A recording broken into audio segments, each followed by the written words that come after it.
they want to kill a cop. It was about 29 seconds from the time that Officer McKenzie exited his cruiser until Kingos fired his gun at the officers.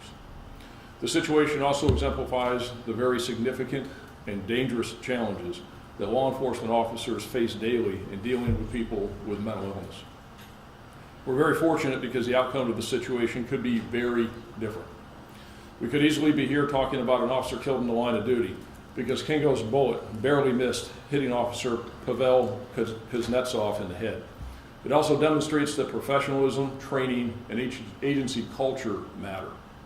These officers' actions and reactions show that they are professionals who are well trained and work for an agency with good policies and procedures, and that they acted in an exemplary manner to peacefully apprehend and provide medical treatment to Kingos even after he tried to shoot and kill him.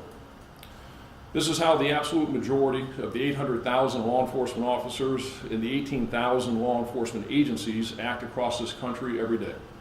As professionals doing a very dangerous job who have to react in a split second to protect themselves and others. I hope that the video that you're going to see this morning is played as much as the videos are played when the road cop, who is the exception to the rule and not the norm, does something stupid and contrary to law, training, and the best practices of the agencies across this country. If we watch the continual loop of isolated incidents where cops do wrong, then let's watch a continual loop of how cops were attacked and reacted professionally to save their own lives. So by way of background, Kingos is 23 years old. He lives at 10790 3rd Street North in St. Pete, which is the area off of 4th Street just north of Gandy. According to interviews with family members, Kingos suffers from significant mental health issues, including bipolar disorder and schizophrenia, for which he is supposed to take medications and refrain from drug use. Kingos had been twice previously Baker acted, once in 2018 and once in 2019. Kingos had minimal arrest record and he had limited law enforcement contact between 2019 and early 2021. According to his family, what changed over the last few months is that Kingos stopped taking his medication and he resumed actively using marijuana. At the same time, over the last few months, Kingos became infatuated with a woman he met at a store in St. Petersburg that sells smoking supplies. Kingos met the woman at the store. Again, he became infatuated with her and met her to smoke marijuana a couple of times, but the woman wasn't interested in any additional relationship with him. Nevertheless, Kingos was insistent on a relationship and really became obsessed with her. He began sending her unwanted items at her home and began making comments that he wanted to have a child with her. He even had references to the woman tattooed on his hand. Because she was being stalked by Kingos, the woman obtained a stalking injunction, and that was served on him on June 15th of this year. The injunction prohibited Kingos from having any contact with the woman or from possessing guns. Between June 19th, so a few days after he was served with the injunction, and June 26th, Kingos violated the injunction several times by contacting the woman and having packages delivered to her home.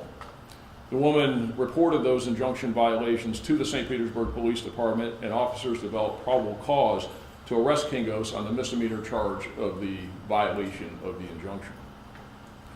St. Pete officers had been looking for Kingos for several days last week, but they were unable to find him. This past Saturday, Kingos again violated the injunction by having a package containing a breast milk pump and infant's clothes delivered to this woman's home. She contacted St. Pete Police again. The officers responded and again set out to try and find Kingos, and they located him in the area of 4th Street North and 108th Avenue as he was returning to his residence. Officer Ronald McKenzie observed Kingos driving a white work van as he entered the apartment complex, and Officer Pavel Kuznetsov responded as backup. Officer McKenzie pulled behind Kingos and effected a traffic stop as Kingos tried to back out of the apartment complex. Officer McKenzie was in full uniform, driving a marked police car with his lights fully activated. Officer McKenzie approached Kingos' van and he asked him for identification. Kingos did not immediately produce any ID, and he was fidgeting around, and Officer McKenzie was concerned because of the movements, and he couldn't see McKenzie's hands. Because he had probable cause to arrest Kingos, and because he was concerned about those movements, Officer McKenzie opened the driver's side door, at which time Kingos turned and began to actively kick and resist Officer McKenzie. A struggle ensued between Officer McKenzie and Kingos, and during the struggle, Kingos reached into his waistband and removed a .40 caliber semi-automatic handgun and pointed it in Officer McKenzie's direction. At the same time as this was happening, is that Officer Kuznetsov arrived, parked his cruiser behind Officer McKenzie's cruiser, got out of the car, and was walking up to the van where Officer McKenzie was engaged with Kingos. As Officer Kuznetsov arrived at the driver's side door, Kingos fired a round, and as described by Officer Kuznetsov, it literally whizzed by his head. He said he could hear the round whiz by his head. It was that close. As that round whizzed by his head, it lodged in an apartment on the ground floor of one of the buildings behind him. The round actually struck the side of the building, went through the window, and went into the apartment, and it lodged in a door inside the apartment. If Officer Kuznetsov's head had been tilted slightly to the left, or he had taken one more step before he stopped, there's no doubt that he would have been shot in the head. After Kingos fired the round, Officer Kuznetsov moved out of the line of fire, and Kingos again pointed the gun out of the van and in the direction of both officers. Kingos' gun jammed, or he would have fired additional rounds. At that point, Officer McKenzie fired seven rounds, striking Kingos in his left leg. Kingos then, after being shot in the leg, switched to the passenger side of the van, exited the van, and ran on foot northwest with the officers in foot pursuit. Kingos still had the gun in his hand, and the officers did not know that the gun had jammed. The officers gave Kingos verbal commands to stop, and at the intersection of 4th Street and 108th Avenue North, he put the gun down and got down on the ground where he was taken into custody. Kingos had been shot, as I said, in the left leg. Officers provided Kingos with first aid, including applying a tourniquet to stop the bleeding. Kingos was later treated and released from the hospital. He's currently in the Pinellas County Jail facing multiple charges, including attempted murder of a law enforcement officer. The investigation reveals that Kingos purchased this .40 caliber semi-automatic handgun in March of 2020 at a sporting goods store in Tampa. This is a case where the intersection of guns, drugs, and a person with mental health issues led to a very bad result, but one that could have been much worse, and we're very thankful that both officers were uninjured. What I'm going to do now is play for you the body camera and the dash camera video. You see here to my left is a picture of the gun, and that's the gun as it was on the ground when Kingos put it on the ground at 108th Avenue and 4th Street. As you'll see, this freeze frame to my left photograph is Kingos with a gun in his hand pointed it as he fired at Officer Kuznetsov. And it's from the video. It's a freeze frame from the video. And of course, this photo is the booking photo of Kingos. So logistically, I'm going to step off to the side, and we're going to lower the screen. We'll play the video for you. The first video that you're going to see, and you're going to see it is one continuous sequence that we've merged together. And I'm going to let it play, but I'm going to set the stage for you. Is the first video that you're going to see is the dash camera video from Officer McKenzie. So Officer McKenzie gets into the parking lot of the complex, sees the van, pulls behind it. Kingos tries to back up as he's going to leave the complex. Officer McKenzie activates his lights, his emergency equipment. Kingos pulls forward and stops. It's at that point that Officer McKenzie gets out of his cruiser and approaches the van. And you'll see that, and you'll see the struggle that ensues from the dash cam perspective. And you'll also see from the dash cam perspective, Officer Kuznetsov come up, and you'll see him get shot at and move out of the way. Then once that video ends, it's immediately going to go into a side-by-side. The side-by-side on the left is going to be Officer McKenzie's body-worn camera video, and on the right is going to be Officer Kuznetsov's body-worn camera video.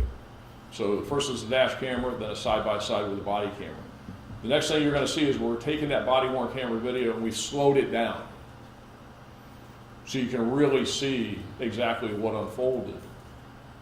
The audio, of course, in that third video, which is the slowed down, it's going to be distorted because it's all slowed down. Then the fourth one is going to be Officer Kuznetsov's dash camera. And that's going to show when King goes from the driver's seat to the passenger seat, exits and runs. And then the last segment that's in there, the fifth clip that you're going to see, is back to the body camera, and it shows him running and being taken into custody. So that's the sequence. You'll see it, and then we'll take any questions that you have. So go ahead.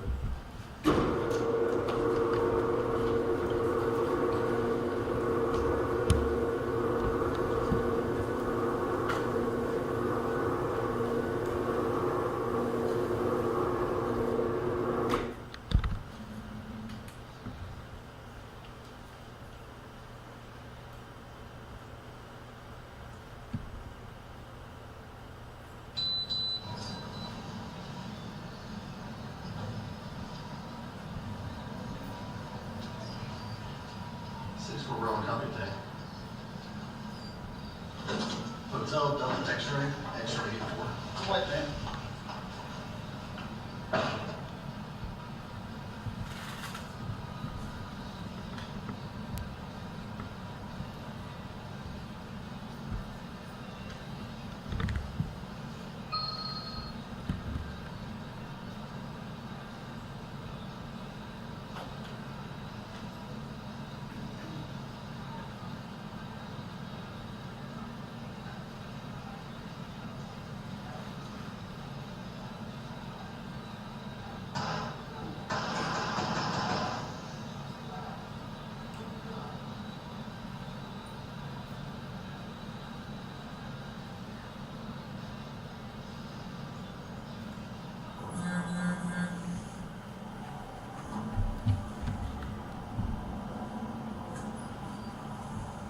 We're rolling company today. Hotel, Delta, X-ray. Right, man.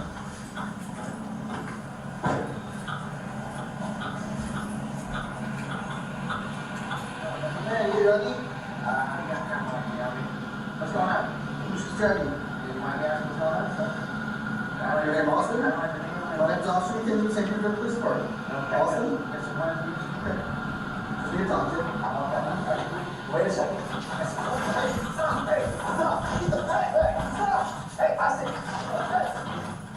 Stop.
104.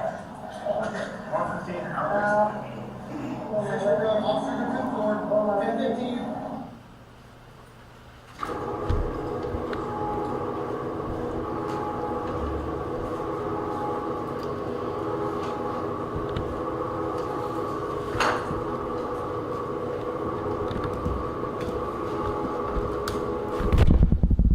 So I said the outcome could have been very different. Very thankful, very fortunate that the officers were uninjured. I think the officers acted in exemplary fashion.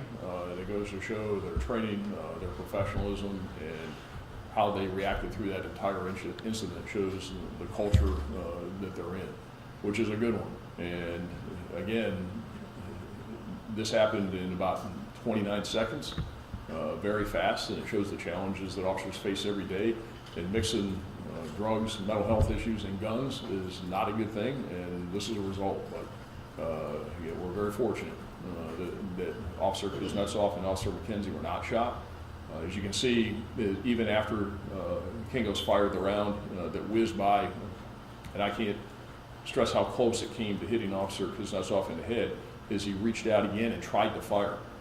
But for that gun jamming, he would have fired several more rounds, and we of course don't know what that outcome would have been, but it may not have been good. So I'll turn it over to Chief Holloway if he wants to make any remarks, and then we'll take any questions that you have.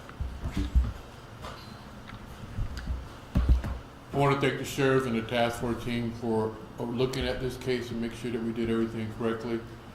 Every time I look at that tape, I just want to tell you, it makes you think. Everybody always says, officers, a routine traffic stop. There is no such thing as a routine traffic stop. You saw what happened in that short period of time. I'm very happy that both of these officers are going home safely. I'm very proud of the way they acted on it, Dave. So, any questions for me also? Does anybody have any questions?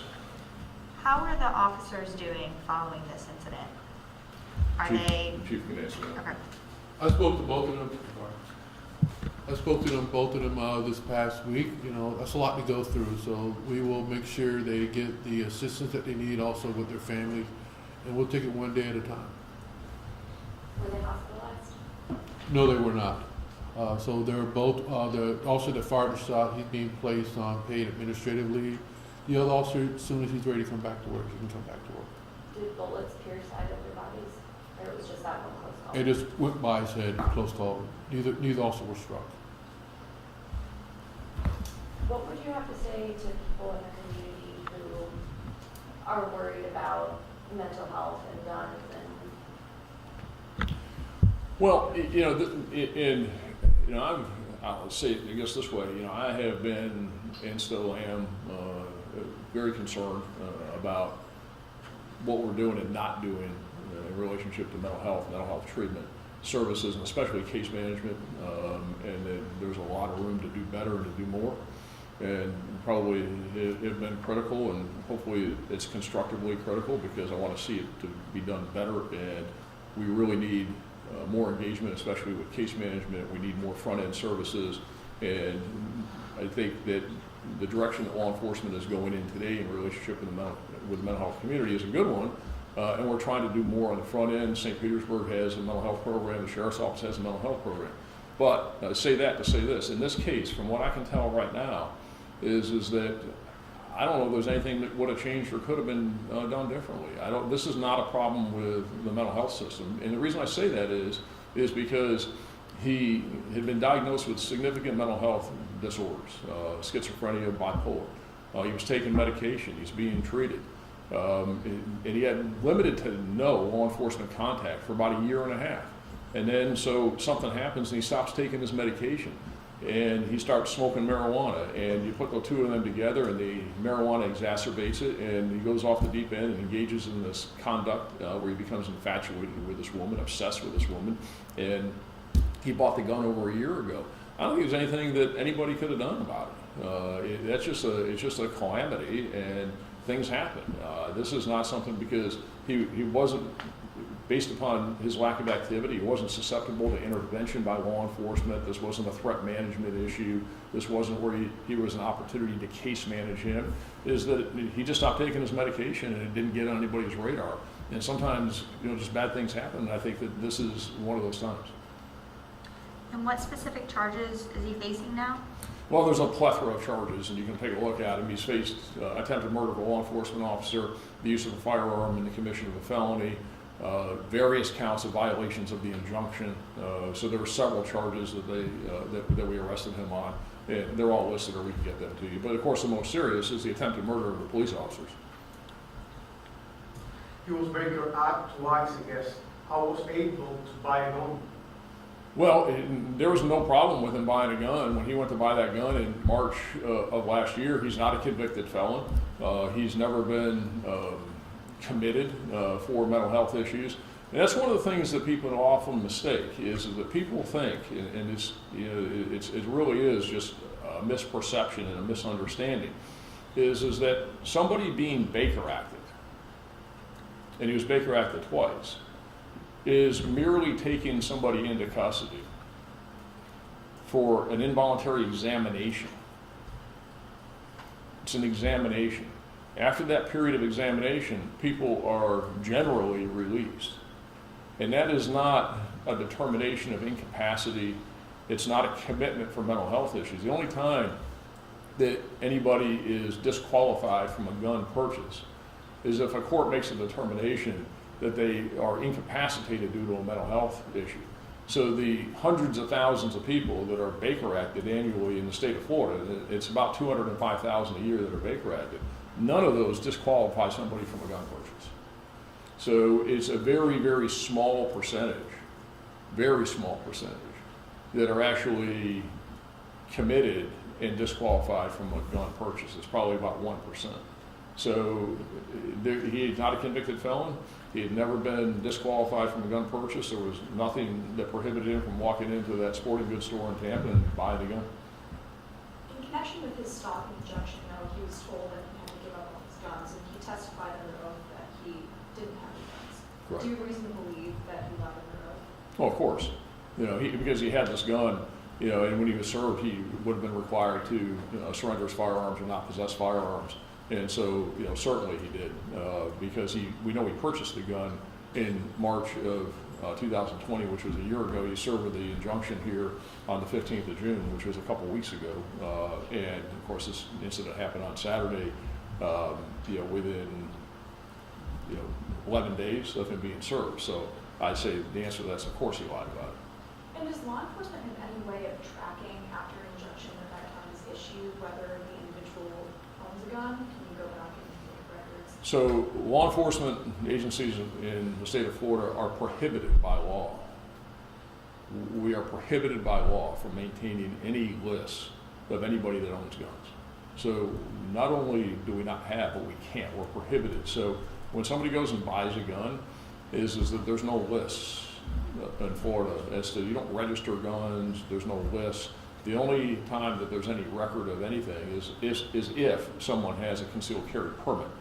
And then we have access to that information as to whether they have a concealed carry permit and whether it's valid. But if somebody goes out today and goes to a local gun store, or goes to a sporting goods store and buys 5 guns, we have no way of knowing that. Nobody will ever know that, and that's the law in the state of Florida. Sheriff, what's your reactions watching that video from beginning to end, seeing the actions he took, but then hearing at the end him saying, I'm sorry. It's mixed. I mean, obviously, to me, watching all that leaves a knot in my gut, because this could have been a very different outcome.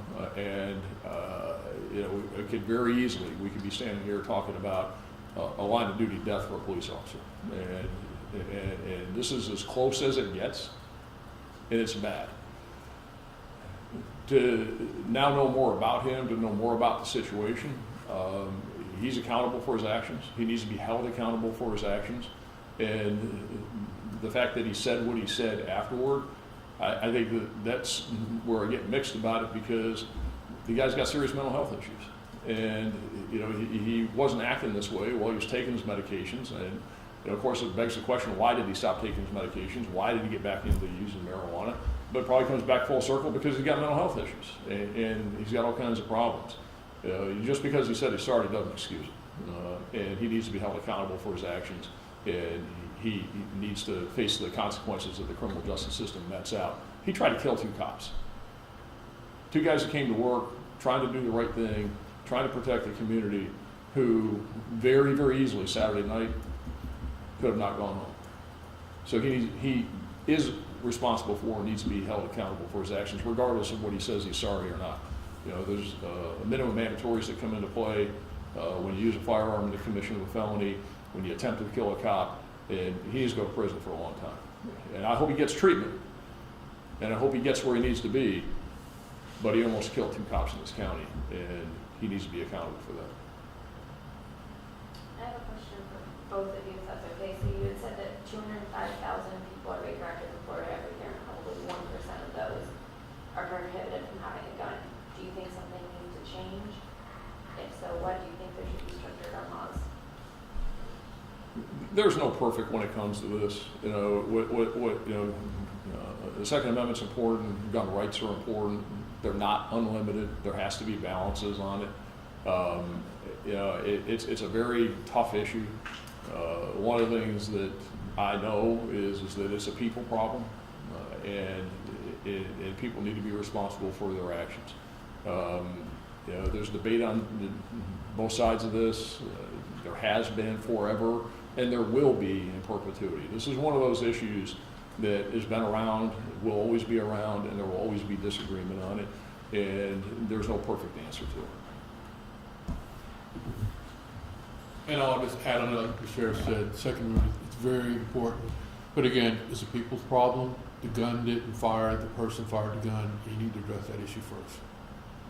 Is there any way that you think, I know we heard from the sheriff a little bit, but how, I know you guys have with the St. Pete Police Department, the mental health program that's in place. Do you think that there's anything else that needs to be done and anything moving forward? Again, I think you just have to look at the laws and just keep, chip at it little by little. But again, people have a right to bear arms. Also, do we need to work with people who have mental issues? Yes. So it's just going to take one step at a time for us to get there. All right. Anything else? Thanks, everybody. Thank you.